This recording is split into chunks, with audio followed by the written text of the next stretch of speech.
जो सरकारों को लूटते हैं, देश को लूटते हैं, पैसा कमाते हैं, भ्रष्टाचार करते हैं, अपने परिवार के घर भरते हैं, 7-7 पुश्तों तक इन्होंने पैसे कमा रखे हैं, 7 पुश्तें इनकी घर बैठ के खाएंगी। और दूसरी वो राजनीति है जो फ्री में देती है सबको, जनता के भले के लिए, ईमानदार राजनीति है।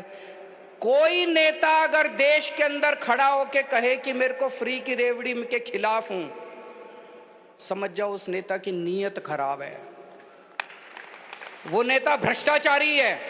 कोई नेता अगर देश में देखो कि वो कह रहा है फ्री की रेवड़ी खराब है, जनता को फ्री की सुविधाएं नहीं मिलनी चाहिए, सरकार घाटे में चली जाएगी, समझ जाओ उसकी नीयत खराब है। वो अपने दोस्तों के कर्जे माफ करना चाहता है, अपने परिवार के घर भरना चाहता है, जनता को लूटना चाहता है, एमएलए खरीदना चाहता है, वो देश का बेड़ा गर्क करना चाहता है। ये एक आज टेस्ट लेके चले जाना, जो नेता कहे जनता को फ्री की सुविधाएं मिलनी चाहिए वो नेता ईमानदार, जो नेता कहे जनता को फ्री की सुविधाएं नहीं मिलनी चाहिए वो नेता बेईमान और भ्रष्टाचारी और गद्दार। और ये चारों चीजें जनता को बहुत पसंद आ रही हैं, और इसी वजह से दिल्ली में हमारी तीसरी बार सरकार बनी, पंजाब में हमारी सरकार बन गई, और अब गुजरात के अंदर हमारी सरकार बनेगी। अब ये आम आदमी पार्टी को रोकना चाहते हैं, कैसे रोकें? तो अब इन्होंने मिलके खूब प्लानिंग करी है, आम आदमी पार्टी को कुचल दो, आम आदमी पार्टी को क्रश कर दो, चारों तरफ से घेर लो इनको, आम आदमी पार्टी को क्रश कर दो। झूठे आरोप लगाए जा रहे हैं, हमारे दिल्ली के एमएलए के ऊपर 169 केस हो चुके, अभी तक 169 केस, 169 केसेस, एक केस में भी सजा नहीं हुई, एक में भी। 169 में से 135 केस बाइज्जत बरी हो गए, 34 केस बचे। इससे क्या पता चलता है? ये लड़ाई भ्रष्टाचार के खिलाफ नहीं लड़ रहे, ये आम आदमी पार्टी को कुचलने की साजिश कर रहे हैं। एक केस में तो सजा हो जाती, 169 में से 20, 25, 30 केस में सजा होती, 40 केस में सजा होती, हम सोचते भाई कुछ गड़बड़ है, हमारे एमएलए भ्रष्ट हैं। 169 में से एक केस में सजा नहीं हुई, 135 में बरी हो गए, 34 पेंडिंग है, उसमें भी बरी हो जाएंगे। इसका मतलब है जो लाल किले के ऊपर खड़े होकर कहते हैं ना मैं भ्रष्टाचार के खिलाफ लड़ रहा हूं, भ्रष्टाचार के खिलाफ नहीं लड़ रहे, आम आदमी पार्टी के खिलाफ लड़ रहे हैं। ये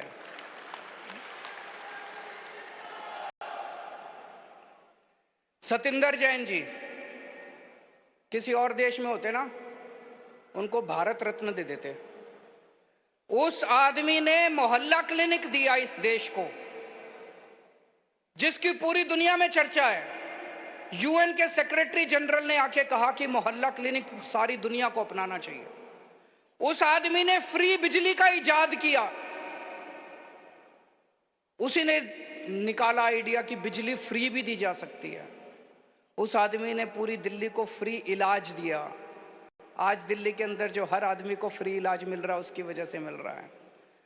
उसको 3 महीने से इन्होंने जेल में डाला हुआ है, और अभी पिछले 3 सुनवाई से जज बार बार पूछ रही है सीबीआई वालों से, ईडी वालों से, भाई कोई सबूत तो दिखा दो, इसका कसूर क्या है?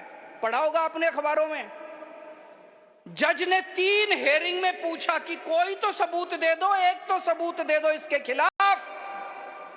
वो एक भी सबूत केंद्र सरकार नहीं दे पाई। तो 3 हेयरिंग के बाद केंद्र सरकार आके कहती है ये जज अच्छा नहीं है, जज बदलो। शर्म की बात है, ये हो क्या रहा है इस देश में? ये देश के अंदर हो क्या रहा है? कहते हैं जज अच्छा नहीं है, जज बदलो। और अब इन्होंने एक और नया पैंतरा शुरू कर दिया। सतिंदर जैन के घर रेड मारी, कुछ नहीं मिला। उसी दिन इन्होंने किसी और ज्वेलर के यहां रेड मारी, उसके यहां कैश मिला। बोले सतिंदर जैन के सहयोगी के यहां कैश मिला। रहे काहे का सहयोगी? कोई जान ना पहचान, किसी अरे गहरे के यहां रेड मार देते हो। अब कह रहे हैं मनीष के साथ भी यूं ही करेंगे। मनीष के यहां कुछ नहीं मिला इनको। मनीष के घर रेड मारी, बोले 144 करोड़ रुपए खा गया, कोई बोला 1000 करोड़ रुपए खा गया। कपड़े देख लो इसके।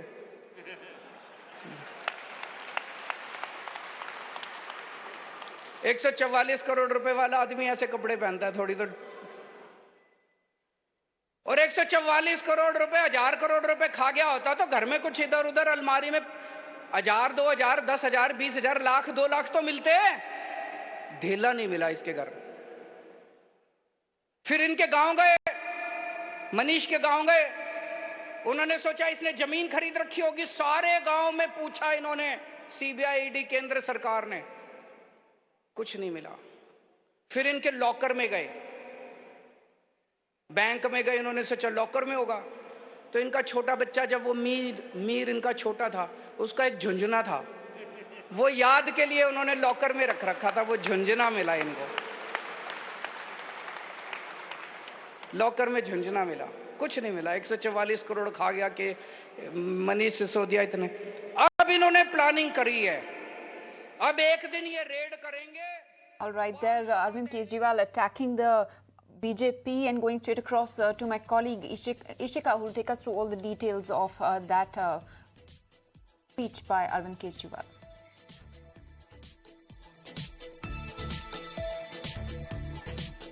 All right, Ishika, if you could please take us to the highlights of what Arvind Kejriwal really said. Kejriwal clearly mounting his attack on the BJP.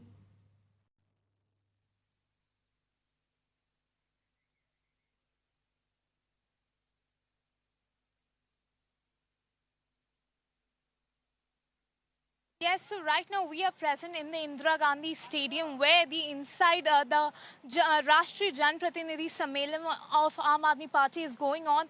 And right now, Chief Minister Arvind Kejriwal just addressed the crowd, and his main attack was on the BJP regarding the Operation Lotus. He attacked the BJP, saying that, BJP is just, trying to fund Operation Lotus and trying to topple the Delhi government, but it has not been successful as of yet.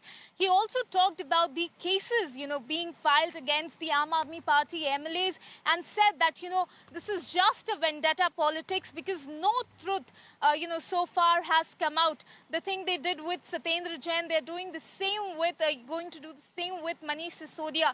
So that was what, the strategy meet was focused on, the Operation Lotus, because if you remember, the Aam Aadmi Party has been on the attacking front. If we talk about the Operation Lotus, Arvind Kejriwal also called a special session for the Operation Lotus, and today, from this very stage, he addressed the crowd and, attacked the BJP directly on the Operation Lotus, saying that, the BJP can in fact, use the agencies, but no truth is going to come out, because that has been the, been the verdict so far. And in fact, he also defended today the freebie politics that he's been doing, because BJP has been attacking Aam Aadmi Party on the freebie politics. Today, CM Arvind Kejriwal defended that as well, and said that, if we are giving free health and free education, we are just, doing it in the favor of the people.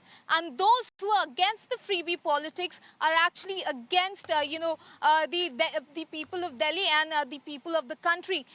In fact, attacking the BJP and calling them corrupt for not supporting the freebie politics. Thus, the strategy meet was basically focused on the Operation Lotus, and, him defending the freebie politics, as well as, defending his Aam Aadmi Party MLAs on whom the cases have been filed. Right, Ishika, Arvind Kejriwal there once again attacking the BJP. Many thanks for taking us through all those details.